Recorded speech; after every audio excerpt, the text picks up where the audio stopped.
ভুল করে খাইলে কিন্তু রোজা ভাঙে না। খুব মজার না ব্যাপারটা? অনেক সময় এমন হয়, অনেকের অভ্যাস যে সকালবেলা সে ঘুম থেকে উঠে পানি খায়। আপনি হঠাৎ করে এক গ্লাস পানি খেয়ে ফেলবেন, খাওয়ার পরে মনে হচ্ছে ওরে আমি তো রোজা, এখন কি হবে বলেন তো? ভাঙবে? না, ভাঙবে না, ভাঙে নাই। শুধু এক গ্লাস পানি না, ভুলে যদি এক প্লেট ভাতও খেয়ে ফেলেন ভুলে, রোজা ভাঙবে না। তো রোজা অবস্থায় এত বড় ভুল অবস্থা কেউ করে না, কি বলেন? পানির এটা হয়ে যায়, তাও প্রথম 1 2 3 রোজা হয় না, প্রথম 1 দিন 2 দিন 3 দিনে অনেক সময় এরকম হয় যে ভুল করে পানি খেয়ে ফেলে। তো ভুল করে যদি কেউ খায় তার রোজা ভাঙে, অথবা জোর করে যদি কাউকে খাওয়ানো হয় রোজা ভাঙে না।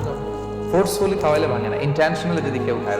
ক্লিয়ার? ইচ্ছাকৃত যদি আপনি রোজা ভাঙেন, এটা বড্ড ভয়ঙ্কর প্রিয় ভাইরা। এটা খেয়াল করে মনে রাখবেন যে ইচ্ছা করে রোজা ভাঙার চেয়ে বড় স্পর্ধা আর হতে পারে। কারণ এই রোজা রাখাটা কি রমাদানে যদি ফরজ ইচ্ছা করে ভাঙেন, তাহলে শুধু কাজা করলে হবে না, কাফারা দিতে হবে। কি দিতে হবে? তাহলে আমরা জানছি কাজা, আমরা জেনেছি ফিদিয়া, এবার নতুন একটা টার্ম শুনলাম, এটা কি? ইচ্ছা করে রোজা ভাঙলে কাফারা দিতে হবে।